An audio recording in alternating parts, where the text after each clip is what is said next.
세상을 살아가는 동안에 나의 힘을 의지할 수 없으니 기도하고 낙심하지 말 것은 주께서 참 소망이 되심이라. 다시 한번 이 세상을 살아가는 동안에 나의 힘을 의지할 수 없으니 기도하고 낙심하지 말 것은 주께서 참 소망이 되심이라. 하나님의 꿈이 나의 비전이 되고 예수님의 성품이 나의 인격이 되고 성령님의 권능이 나의 능력이 되길 원하고 바라고 기도합니다. 주의 길을 걸어가는 동안에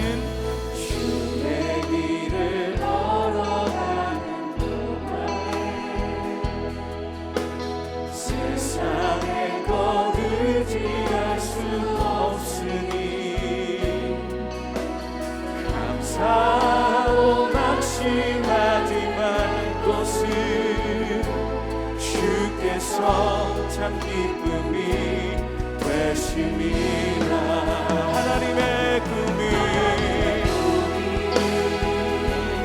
나의 비전이 되고 예수님의 성품이 나의 인격이 되고 성령님의 권능이 나의 능력이 되길 원하고 바라고 기도합니다. 하나님의 꿈이 나의 비전이 되고 예수님의 성품이 나의 인격이 되고 성령님의 권능이 나의 능력이 되길 원하고 바라고 기도합니다. 이로 말미암아 주 예수 안에서 너희 믿음과 모든 성도를 향한 사랑을 나도 듣고 내가 기도할 때에 기억하며 너희로 말미암아 감사하기를 그치지 아니하고 우리 주 예수 그리스도의 하나님 영광의 아버지께서 지혜와 계시의 영을 너희에게 주사 하나님을 알게 하시고 너희 마음의 눈을 밝히사 그의 부르심의 소망이 무엇이며 성도 안에서 그 기업의 영광의 풍성함이 무엇이며 그의 힘의 위력으로 역사하심을 따라 믿는 우리에게 베푸신 능력의 지극히 크심이 어떠한 것을 너희로 알게 하시기를 구하노라. 그의 능력이 그리스도 안에서 역사하사 죽은 자들 가운데서 다시 살리시고 하늘에서 자기 오른편에 앉히사 모든 통치와 권세와 능력과 주권과 이 세상뿐 아니라 오는 세상에 일컫는 모든 이름 위에 뛰어나게 하시고 또 만물을 그의 발 아래 복종하게 하시고 그를 만물 위에 교회의 머리로 삼으셨느니라. 교회는 그의 몸이니 만물 안에서 만물을 충만하게 하시는 이의 충만함이니라.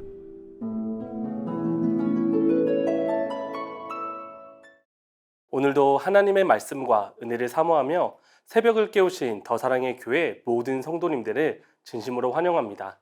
우리를 새롭게 하고 우리를 변화시키고 우리 삶의 능력이 되는 하나님의 말씀을 풍성하게 누리고 경험하는 귀한 새벽이 되기를 간절히 소망합니다. 에베소 교회는 바울의 2차 전도 여행 거의 마지막 부분에 세워지게 되었습니다. 그리고 바울은 3차 전도 여행 때 다시 에베소에 돌아와서 약 3년을 머물면서 복음을 전했고 그곳에 하나님의 놀라운 역사가 일어나게 되었습니다. 그리고 또한 바울이 에베소를 떠날 때에는 디모데를 남겨두어 교회를 이끌게까지 했습니다. 그만큼 바울은 에베소 교회를 향한 애정과 사랑이 깊었던 것 같습니다. 바울은 몇 년 후 죄수 신분으로 로마로 이송되었습니다. 그리고 가택연금이 되었습니다. 비록 죄수였지만 자유롭게 방문자들을 만날 수 있었고 편지를 쓸 수 있었습니다. 그러한 상황 가운데 에베소 교회의 소식을 듣고 에베소 교인들에게 편지를 쓴 것입니다. 에베소서에는 바울의 다른 편지와는 다르게 교회의 어떤 특정한 문제에 대해서 언급하지 않습니다. 그래서 여러 학자들은 에베소서 이 편지가 먼저 에베소 교회에 전달되었고 이어서 주변 교회들이 그것을 회람했을 것이다 라고 이야기를 합니다. 바울의 편지는 기본적으로 인사, 감사, 기도, 본론, 마지막 인사로 구성되어 있습니다. 오늘 본문은 감사 이후 기도 부분에 해당합니다. 특별히 에베소 교인들을 향한 기도입니다. 오늘 본문을 살펴보면 이러므로라고 시작을 합니다. 그러면 그 앞에 어떤 내용이 있었을까요? 앞서 바울이 언급한 감사 부분에 해당하는 내용은 하나님이 하나님의 백성들에게 신령한 복을 주셨는데 그 복을 이미 성도들은 받아 누린다는 것입니다. 그것은 구속, 곧 죄사함을 받고 하나님의 자녀, 백성이 되었으며 성령께서 우리 안에 내주하시는 놀라운 영광과 특권을 누리고 있다는 것입니다. 그래서 바울은 앞에서 언급했던 감사의 내용과 더불어 에베소 교회의 성도들의 믿음에 대한 감사를 합니다.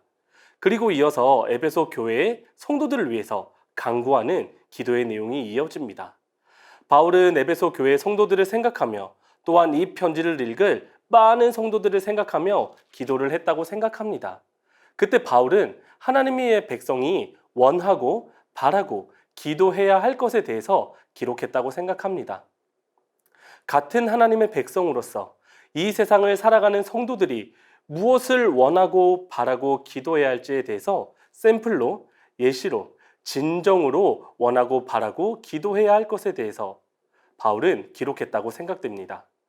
기도의 내용은 크게 두 가지로 설명할 수 있습니다. 첫 번째는요, 지혜와 계시의 영을 통해 하나님을 알도록 기도합니다. 여기서 말하는 지혜와 계시의 영은 바로 성령을 의미합니다. 여러분, 우리는 하나님을 믿을 때, 우리가 거듭났을 때 하나님은 우리에게 성령을 선물로 주셨습니다. 성령님은 하나님을 믿는 자 안에 계시며 떠나지 않고 항상 함께 하시며 도와주십니다. 또한 우리는 하나님을 알기 위해서는 어떻게 해야 할까요? 하나님께서는 우리에게 하나님의 말씀, 성경을 주셨습니다. 하나님은 자신이 누구인지, 하나님이 무엇을 좋아하시고 무엇을 싫어하시는지, 우리가 어떻게 살아야 하는지 등 하나님을 알려주시기 위해 하나님의 말씀을 우리에게 주셨습니다. 그런데 하나님의 말씀을 이해하고 깨닫게 해주시는 분이 계십니다. 그분은 누구실까요? 맞습니다. 바로 우리 안에 계신 성령님입니다. 예수님도 제자들에게 이 부분에 대해서 말씀해 주셨습니다. 요한복음 14장 26절입니다. 보혜사 곧 아버지께서 내 이름으로 보내실 성령 그가 너희에게 모든 것을 가르치고 내가 너희에게 말한 모든 것을 생각나게 하리라. 그런데 여러분, 바울은 에베소 교회 성도들을 위해 기도할 때 왜 지혜와 계시의 영을 너희에게 주사라고 기도했을까요? 이미 성령의 인치심을 받고 성령을 받은 그들에게 왜 다시 성령을 주시기를 기도했을까요? 이 부분은 다시 성령을 구해서 받아야 한다라는 의미가 아니라 성령의 임재가 삶 속에서 나타나기를 기도해야 한다라는 뜻입니다. 에베소서에는 바울의 기도가 두 번 기록되어 있습니다. 1장에도 있고 3장에도 기록되어 있습니다. 에베소서 3장 16절에는 이렇게 기록되어 있습니다. 그의 영광의 풍성함을 따라 그의 성령으로 말미암아 너희 속 사람을 능력으로 강건하게 하시오며. 바울은 에베소 교회 성도들을 위해 성령의 역사와 임재와 도우심을 기도했습니다. 그러므로 우리도 성령의 역사와 임재를 날마다 사모하며 기도해야 합니다. 그리고 그 일을 통해서 하나님을 더 깊이 이해하고 알아가야 합니다. 그런데 여기서 오해하면 안 되는 것이 있습니다. 바로 하나님에 관하여 아는 지식만 자라가기를 바울이 기도한 것이 아닙니다. 단순히 성경을 많이 읽어서 하나님을 아는 지식이 많아지는 것만 의미하는 것이 아니다라는 뜻입니다. 제가 어떤 한 스님의 이야기를 듣고 충격을 받은 적이 있습니다. 스님 중에서 탄허 스님이라는 사람이 있었다고 합니다. 그런데 이 분은요, 한문으로 번역된 신구약 성경을 다 외울 수 있는 분이셨다고 합니다. 여러분, 성경을 많이 읽고 심지어 외울 수 있다면 하나님에 대해서 얼마나 많이 아는 것일까요? 그러나 그 스님의 삶은 하나님과 전혀 상관없는 삶이었습니다. 그러므로 여러분, 아는 것만 중요한 것이 아닙니다. 성경에 기록된 능력의 하나님이 내 삶에 역사하시고 일하시는 하나님으로, 내 삶의 진짜 주인으로, 내 삶의 진정한 왕으로 모셔지는 것. 그리고 내가 그 왕의 음성에 순종하며 살아가는 것. 그래서 내가 하나님과 깊은 관계로 나아가는 것. 이것이 바로 성령을 통해 하나님을 아는 것. 이 기도의 진짜 의미입니다. 이어서 바울의 기도 두 번째 부분을 살펴보겠습니다. 두 번째는 하나님이 하나님의 자녀에게 주시는 신령한 복을 알게 되기 원하는 기도입니다. 하나님이 하나님의 자녀에게 주신 신령한 복, 또한 성령의 도우심으로, 조명하심으로만 깨달을 수 있고 누릴 수 있습니다. 그 복을 세 가지로 설명할 수 있습니다. 첫 번째는 하나님의 부르심의 소망입니다. 하나님은 이 세상이 만들어지기도 전에 하나님의 자녀들을 선택하셨습니다. 우리가 하나님을 알지도 못하고 하나님을 위해서 무언가 할 수도 없었던 그때에 하나님은 우리를 하나님의 자녀로 선택하셨습니다. 하나님은 왜 우리를 부르셨을까요? 하나님은 우리를 하나님의 자녀가 되게 하기 위해서, 우리를 구원하기 위해서, 우리가 하나님의 기업이 되게 하기 위해서 우리를 부르신 것입니다. 이것이 얼마나 놀랍고 위대한 복입니까? 이것은 과거, 현재, 미래를 통틀어 우리에게 너무나도 위대한 복이자 우리가 가진 진정한 소망이라고 생각합니다.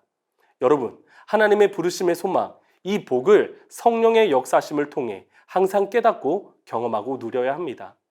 두 번째는요, 성도 안에 있는 하나님의 영광스러운 기업입니다. 하나님이 선택한 하나님의 자녀, 하나님의 백성은요, 하나님으로부터 쇠하지 않는 영원한 기업을 약속받았습니다. 또한 그것을 실제로 누리며 살아갑니다. 뿐만 아니라 하나님의 후사로서 그리스도와 함께 후사로서 그리스도가 성취한 풍성한 영광을 미래에 소유하게 될 것입니다. 이러한 하나님의 기업의 영광은 하나님께서 성도들에게 주신 축복이며 선물이며 성도들의 소망입니다. 마지막 세 번째는 하나님이 우리에게 베푸신 크신 능력입니다. 이 부분은 오늘 본문의 19절에서 23절까지의 내용입니다. 바울은 19절에서 23절까지를 기록하면서 하나님의 능력에 대한 표현을 하며 헬라어 중 능력을 뜻하는 동의어는 다 사용한 것 같습니다. 그만큼 하나님의 능력이 크고 위대함을, 또한 우리가 그것을 제대로 알아야 함을 강조하는 것이다 라고 생각을 합니다. 바울의 이 기도를 통해 성도들이 깨닫고 알기 원하시는 우리에게 베푸신 하나님의 능력은 무엇일까요? 먼저 예수 그리스도의 부활입니다. 예수님이 십자가에 죽으신 것만 해도 얼마나 놀랍고 위대한 일입니까? 그러나 예수님이 우리를 위해서 십자가에 죽으신 것으로 끝난 것이 아니라 다시 부활하셨습니다. 다시 살아나신 것입니다. 고린도전서 15장 17절에 이렇게 기록되어 있습니다. 그리스도께서 다시 살아나신 일이 없으면 너희의 믿음도 헛되고 너희가 여전히 죄 가운데 있을 것이요. 예수님이 부활하셔서 우리의 믿음이 진짜 믿음, 우리는 죄에서 자유함을 얻게 되었습니다. 여러분, 이것을 누가 계획하고 성취하셨습니까? 바로 하나님이십니다. 하나님의 능력으로 이 일이 가능해졌습니다. 바울은 예수 그리스도의 부활을 통해 하나님이 우리에게 베푸신 능력이 얼마나 강력하고 대단한지를 기도를 통해 설명합니다. 두 번째는 부활하신 그리스도를 온 세상의 왕으로 세우신 것입니다. 하나님은 그리스도를 다시 살리실 뿐 아니라 자신의 오른편에 앉히셨습니다. 이것은 예수님이 십자가에 달려 죽으시고 부활하신 후 영광과 권능의 자리로 높아지셨음을 의미합니다. 이것이 바로 하나님이 행하시는 능력입니다. 예수님이 얼마나 높아지셨을까요? 하나님의 능력은 예수님을 얼마나 높이셨을까요?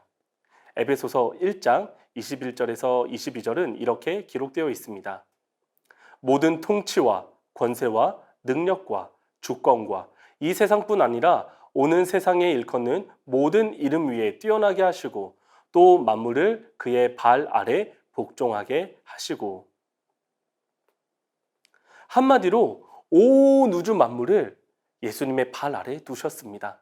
하나님은 그 누구와도 비교할 수 없는 최고의 권세와 능력과 존귀를 그리스도에게 허락하신 것입니다. 마지막으로 하나님이 예수 그리스도가 교회의 머리, 교회가 그의 몸이 되게 하신 것입니다. 에베소서 1장 22절에서 23절은 이렇게 기록되어 있습니다. 또 만물을 그의 발 아래 복종하게 하시고 그를 만물 위에 교회의 머리로 삼으셨느니라. 교회는 그의 몸이니 만물 안에서 만물을 충만하게 하시는 이의 충만함이니라. 하나님은 예수 그리스도를 가장 뛰어나게 하셨습니다. 그리스도의 영향력은 온 우주 만물에 영향을 끼칩니다. 그런데 그러한 능력을 가지신 예수님이 교회의 머리가 되셨습니다. 또한 교회는 그리스도의 몸이 되게 하셨습니다. 이것은 예수님과 우리가 어떤 관계에 있는지 설명하는 부분이라고 생각합니다. 요한은 예수님이 포도나무이고 우리가 가지라고 표현했습니다. 그래서 우리는 예수님을 떠나서 살 수 없다라고 말했죠. 하나님은 예수님과 우리를 연합되게 하실 정도로 능력이 대단하신 분이십니다. 오늘 바울의 기도의 내용을 정리해 보겠습니다. 바울은 에베소 교회 성도들이 지혜와 계시의 영, 즉 성령을 통해서 하나님을 알게 되도록 기도했습니다.